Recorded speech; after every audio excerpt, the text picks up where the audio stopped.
Hello and welcome to Lag and Politics on YouTube. I'm just going to go through today in this small tutorial about private members bills, quite a commonly asked question on the exam paper.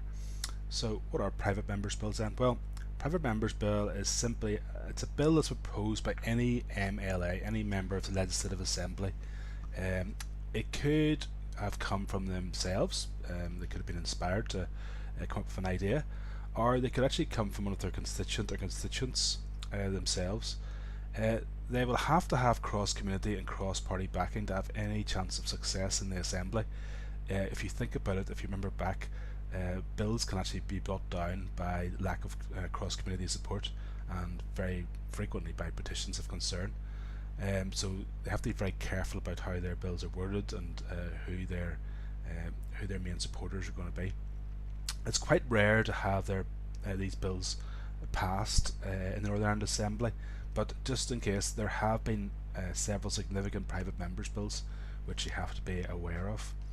Okay, so we're going to have a look at some of these. So these are the ones that have been passed then. So the first one is by Lord Morrow. He's a DUP MLA, or was a DUP MLA, and his bill was the Human Trafficking and Exploitation Bill.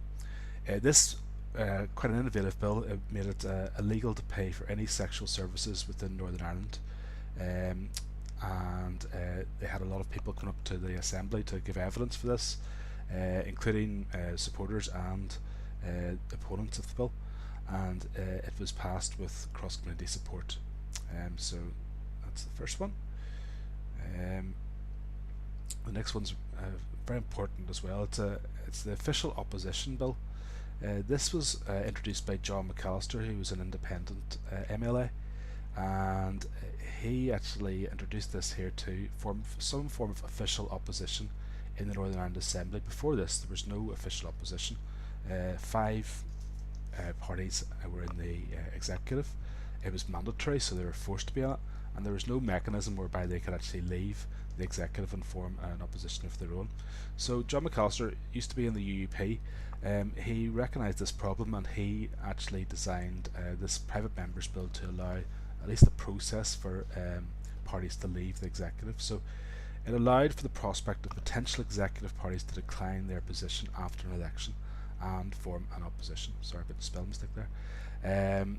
This would actually allow them to if they get into the executive, to actually say at that point after the election that they want to reject that and they want to become a member of the opposition. The bill, whenever it was going through, was heavily amended by the DUP and Sinn Féin, but it was supported by them as well too. They did actually manage to support it, which ensured its success.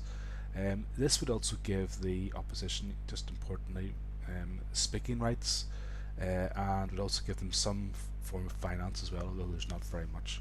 The bill was passed and was actually introduced as part of the Stormont House Agreement, which I'm sure you're all very aware of. The UUP and SDLP then formed the first opposition. They pulled out of the executive and formed the first opposition until the recent elections. So that's quite a major private members bill that you should be aware of. Then there's a couple of others. This Civil Service Special Advisors Bill, it's commonly known as the SPADS Bill.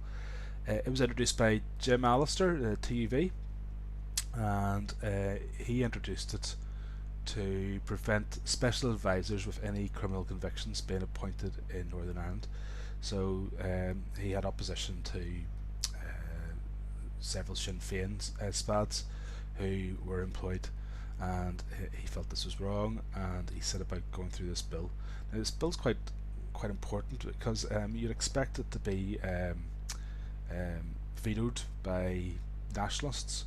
It was vetoed by Sinn Féin. They introduced their petition of concern, but they had 29 MLAs at the time. They were one short, and the SDLP actually abstained from voting on this occasion, so the bill actually did go through.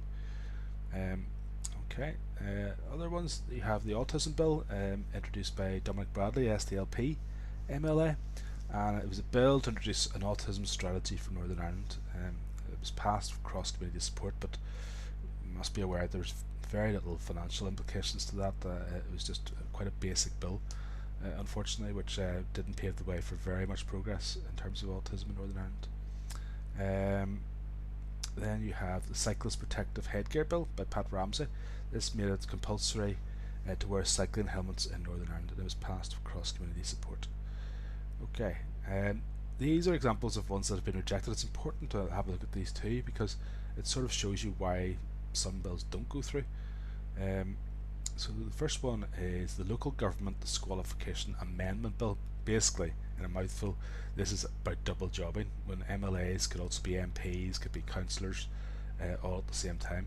And it was introduced by Don Purvis, the PUP MLA at the time, and it was a bill to prevent MLAs double jobbing or having dual or triple roles as MPs or councillors.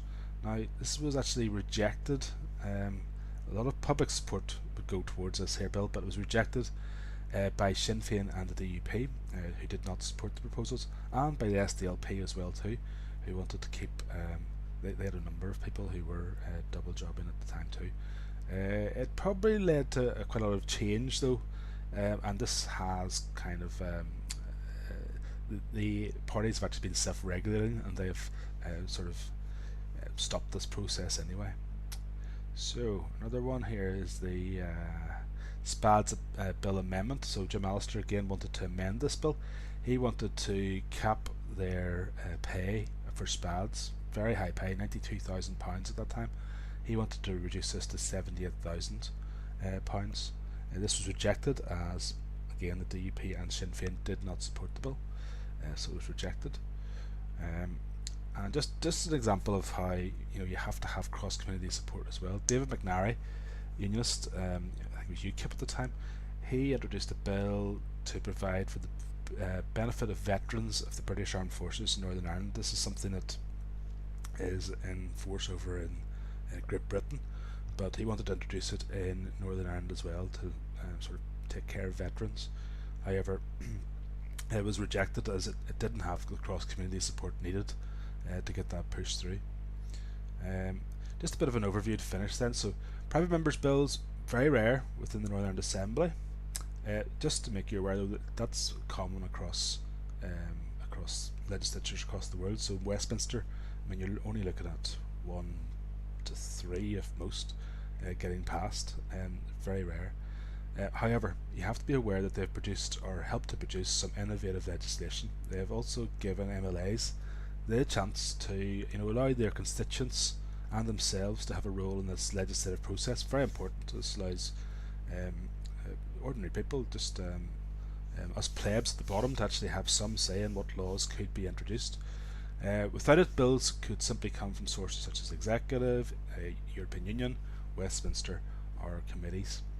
A sign of their potential value, especially after John McAllister's success of his opposition bill, has been the increase in numbers. So between 2011 and 2016, 11 private members' bills were introduced. Only 5 of these became law. That's less than 50%, and these are the ones here that became law at that time. But in the first few days of the 2016-17 mandate, very short mandate, but in the first few days there was 19 requests for private members' bills made. In fact, there were so many that the Speaker had to put a stop to them and had to order a review of the whole process, because it was becoming too unwieldy to actually push all these through in the legislative time available. So just a sign of their potential success as well too, and probably their value that MLAs put on it too as well. So this is a little quiz just to let you see if you can remember some of these details. So your first question then is, who can introduce a private members bill? Okay, so the person that can introduce a private members bill is any MLA. Can't be anybody else, just any MLA. Next question then, where might an MLA get their ideas? So an MLA can get their ideas from themselves or from constituents. Okay, next one, number 3. What must the private members bill have to succeed? It should be relatively easy. So it needs to have cross-community support to get through the process. How many private members bills were introduced from 2011 to 2016? Let's see who's really listening. This is a hard question. Okay, there was 11 altogether. So 11 were introduced.